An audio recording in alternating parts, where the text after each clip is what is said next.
క్రీస్తునందు ప్రియులారా, మీకు శుభములు వందనములు తెలియజేస్తున్నాను. అనుదిన ధ్యానమునకు స్వాగతం. యెహోషువ గ్రంథం 7వ అధ్యాయం ఈ దిన మన ధ్యానాంశంగా ఉంది. శపితమైన దాని విషయంలో ఇజ్రాయేలు తిరుగుబాటు చేసిరని, అందుకే హాయి అనే చిన్న పురం మీద యుద్ధం చేయలేక ఓటమి పాలై వెనుదిరిగి అందులో కొందరు నశించినట్లుగా యెహోషువ అది తెలుసుకొని బట్టలు చింపుకొని దేవుని సన్నిధిలో ప్రలాపించి ఏడ్చి ప్రార్థిస్తుండగా, శపితమైంది కొంత ప్రజల మధ్యలో ఉంది కనుక నేను వారితో లేనని మొదట లేచి ఆ శపితమైంది తీసివేయమని దేవుడైన యెహోషువకు ఆజ్ఞాపించటం. ఇది ఎవరు ఈ పని చేశారని యెహోషువ కాస్త ఎంక్వైరీ చేసినప్పుడు యూదా వంశము పట్టబడింది.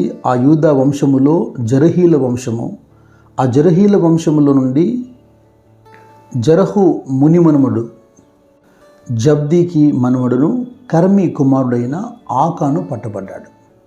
కనుక యెహోషువ ఆకానుతో దేవుడైన యెహోవాను మహిమపరుస్తూ, మరి ఆయన ఎదుట ఒప్పుకొని నువ్వు చేసినటువంటి పాపాన్ని మరుగు చేయక నాకు తెలియచేయమని యెహోషువ ఆకాను అడిగినప్పుడు ఆకాను అంటాడు, దోపుడు సొమ్ములో ఒక మంచి సీనారు పై వస్త్రమును 200 తులముల వెండిని 50 తులముల ఎత్తుగల ఒక బంగారు కమ్మిని నేను చూచి వాటిని ఆశించి తీసుకొంటిని.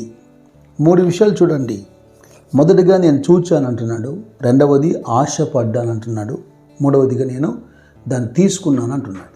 ఇక్కడ అంతగా అతన్ని ఎందుకు ఆకర్షించింది అని ఒక ఆలోచన నేను చేసినప్పుడు ఆ వస్త్రం ఏంటంటే సీనారు వస్త్రం, అంటే బాబిలోనియన్ గవర్నమెంట్ అన్నమాట.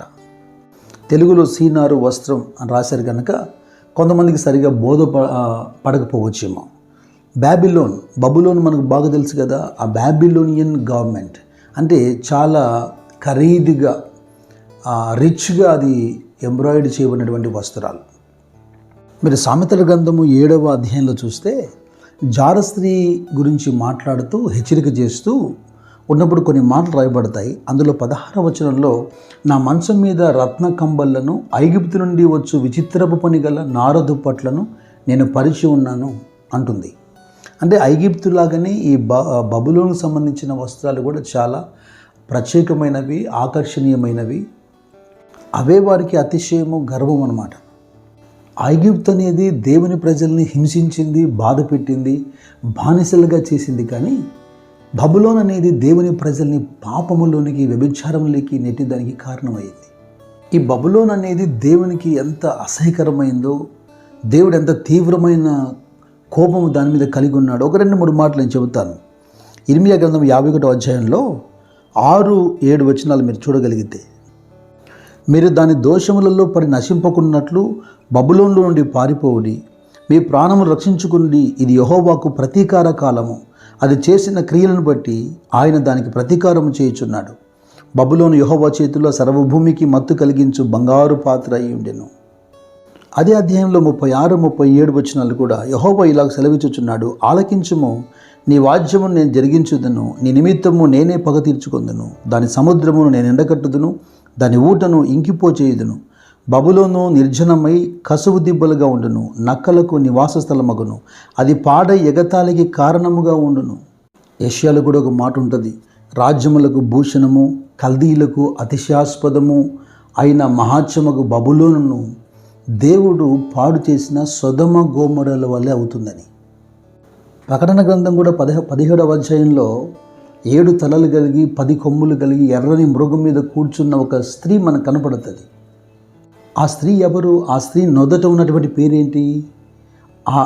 దాని నొదట దాని పేరు ఇలాగ వ్రాయబడి ఉంది, మర్మము, వేశ్యలకును భూమిలోని ఏహ్యమైన వాటికి తల్లి అయిన మహాబబులోను. ఇక్కడ ఆకాను పాపం చేశాడు, తప్పు చేశాడు, అగ్నికి ఆహుతయ్యాడు, ఎన్నో విషయాలు మనం ధ్యానం చేశాం. అయితే ఆ పాపము యొక్క మూలము, కారణాన్ని నేను మీకు జ్ఞాపం చేస్తున్నాను. ఎక్కడి నుండి ఆకాను ప్రయాణం మొదలుపెట్టాడు, ఎవరితో కలిసి ప్రయాణం చేస్తున్నాడు, దేవుని గొప్ప వాగ్దానమైన పాలు తేనెలు ప్రవహించే దేశానికి వెళ్తున్నాడు, ఎటువంటి వంశం నుంచి బయటకు వచ్చాడు? యూదా వంశంలో నుంచి వచ్చాడు. అయితే కేవలము వస్త్రమును ఆశించి, భయంకరమైన పాపమునకు సాదృశ్యమైన వస్త్రం. మీరు గమనించండి, ఇప్పుడు విదేశీయుల వస్త్రాలు మనం గుర్తుపడతాం, మన దేశంలోని ఆయా రాష్ట్రాల వస్త్రాలు కూడా గుర్తుపడతాం. ఇంకా వెనక్కి వెళ్తే ఒక వస్త్రాన్ని చూడగానే పలానా రాష్ట్రం అని చెప్పేవాళ్ళం. ఈరోజు అది బాధాకరమో మరి ఏం చెప్పలేం, కానీ ప్రపంచంలో ఉన్న అన్ని వస్త్రాలు అందరూ వేసుకుంటున్నారు, అన్ని రాష్ట్రాల్లో అన్ని వస్త్రాలు కనబడుతున్నాయి, ప్రజలు మిళితమైపోతున్నారు, సునాయాసంగా ఆచార సాంప్రదాయాలను అలవరుచుకుంటున్నారు, ఏది ప్యాషన్గా కనబడితే అది కోరుకుంటున్నారు, కనుక కాస్త కన్ఫ్యూజన్గానే ఉంది. ఏదేమైనా వస్త్రము, వెండి, బంగారు ఇతని జీవితాన్ని కాదు, ఇతను కలిగిన సమస్తాన్ని కూడా నాశనం చేసేసింది. మీరు గమనించండి 7వ అధ్యాయంలో 24వ వచనంలో, తర్వాత యెహోషువయు ఇజ్రాయేలు అందరినూ జెరహు కుమారుడైన ఆకానును ఆ వెండిని, ఆ వస్త్రమును, ఆ బంగారు కమ్మిని, ఆకాను కుమారులను, కుమార్తెలను, ఎద్దులను, గాడిదలను, మందను, డేరాను, వారి కలిగిన సమస్తమును పట్టుకొని ఆకోరు లోయలోకి తీసుకుని వచ్చిరి. అప్పుడు యెహోషువ, నీవేళ మమ్మను బాధపరిచితివి, నేడు యెహోవా నిన్ను బాధపరచుననగా ఇజ్రాయేలు అందరూ వారి రాళ్లతో చావుగొట్టింది. వారి రాళ్లతో కొట్టిన తర్వాత అగ్నిచేత కాల్చి వారి మీద రాళ్లను పెద్ద కుప్పగా విసిరి అది నేటి వరకు ఉన్నది. అప్పుడు యెహోవా కోపోద్రేకము విడిచిన వాడే మల్లుకొనెను, అందుచేత నేటి వరకు ఆ చోటికి ఆకోరు లోయ అని పేరు, అంటే బాధ లోయ. యాత్రలో ఉన్నటువంటి ఇజ్రాయెల్ ప్రజలు, తర్వాత మోషే, అటు దేవుడు కూడా అందరూ బాధపడేదానికి ఆకాను కారణమయ్యాడు. తన ఇంటి వారందరూ నశించేదానికి ఆకాను కారణమయ్యాడు. ప్రభు బోధిస్తున్నప్పుడు ఏమి తిందుమో ఏమి త్రాగుదుమో అంతటితో ఆగలేదు, ఏమి ధరించుదమో కూడా అన్నాడు. అంటే ఈ టెంప్టేషన్లో, ఈ శోధనలో వస్త్రం కూడా ఒక ప్రాముఖ్యమైంది. చెప్పాలంటే అసలుకు వస్త్ర ప్రపంచం, ఈ మధ్య పేర్లు వినండి, అంటే ప్రపంచమంతా వస్త్రం అయిపోతుంది. ఆహార ప్రపంచమంతా ఆహారం అవుతుంది. మనిషి ఎక్కువగా శోధించబడుతున్నాడు, ఇదే ఏం తినాలి, ఏం త్రాగాలి, ఏం ధరించాలి. అందుకేనేమో సంఘము హెచ్చరిక చేయబడింది అపోస్తుల ద్వారా, అనుకువ స్వస్థ బుద్ధి గలవారే ఉండి తగుమాత్రపు వస్త్రాలు. ఈ మాట బాగా అర్థం అవ్వాలి. తగుమాత్రపు వస్త్రాలు, మిగుల వెలగలిగినటువంటి వస్త్రాల చేత మిమ్మల్ని అలంకరించుకోవద్దు. వాళ్ళు ఎవరైనా, కేవలం స్త్రీలు మాత్రమే కాదు. అయితే ఇక్కడ ఒక మాట చెప్పాలి, వెల మాత్రమే కాక శరీరానికి కాస్త విలువనిచ్చే వస్త్రాలుగా ఉండాలి. ఎందుకంటే కొన్ని వస్త్రాలు చాలా ఖరీదైన వస్త్రాలుగా కనబడినా సింపుల్గా ఉంటాయి, సింపుల్గా కనబడుతుంటారు. కొన్ని వస్త్రాలు ఒకవేళ ఖరీదు అంత కాదని నేను చెప్పినా అవి చాలా అసహ్యకరంగా కనబడుతుంటాయి. ఏమైనా చెప్పండి, వస్త్రం అనేది దేహాన్ని కప్పుకునేందుకే కదా, అంతకుమించి దాని అవసరత ఏంటి? మన దేహము దేవాలయం, అది మనం మర్చిపోకూడదు. ఇక్కడ ఆకానుకు సీనారు వస్త్రంతో పని ఏంటి? మన సాంప్రదాయం వేరు, మన పద్ధతి వేరు, మన వస్త్రధారణ వేరు కదా, ఆ వస్త్రంతో నీకెందుకు? అంటే పాపం ఎలాగా సున్నితమైన విషయాలు మనుషుల్ని పట్టుకుంటుందో మీరు ఆలోచన చేయాలి. చదువు కొరకు, ఉద్యోగం కొరకు పాశ్చాత్య దేశాలకు వెళ్తున్నారు మన పిల్లలు. పర్వాలేదు, పని చేసుకోవచ్చు, ఉద్యోగం చేసుకోవచ్చు, ఒకవేళ కొంతకాలం ఉండి వచ్చేయచ్చు. కానీ ఆ దేశ సాంప్రదాయాలు, ఏ దేశం యొక్క వస్తువులు, సాంప్రదాయాలు ఆ దేశస్తులకు మాత్రమే గౌరవాన్ని తీసుకొస్తాయి, అవి అందంగా అనిపిస్తాయి. ఏదేమైనా వెండి, బంగారము, వస్త్రముల విషయంలో జాగ్రత్త. ఒక వ్యక్తి కాదు, ఒక కుటుంబమే నాశనానికి అవి కారణమయ్యాయి. 6వ అధ్యాయంలో ముందుగానే యెహోషువ హెచ్చరిక చేశాడు, శపింపబడిన దానిలో కొంచెమైనా మీరు తీసుకునేలా మీరు శాపగ్రస్తులై ఇజ్రాయేల్ పాలెమునకు శాపము తెప్పించి దాని బాధ కలుగజేదురు గనుక శపించబడిన దాన్ని మీరు ముట్టకూడదని.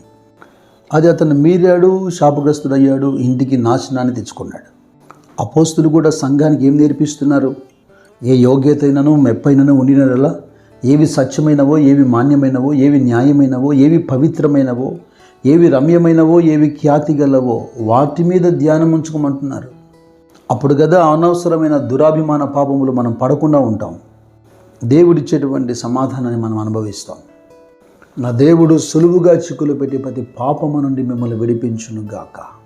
దేవుని చిత్తమేదో పరీక్షించి తెలుసుకున్నట్లుగా మీ మనసు మారి రూపాంతరము చెందునుగాక. God bless you.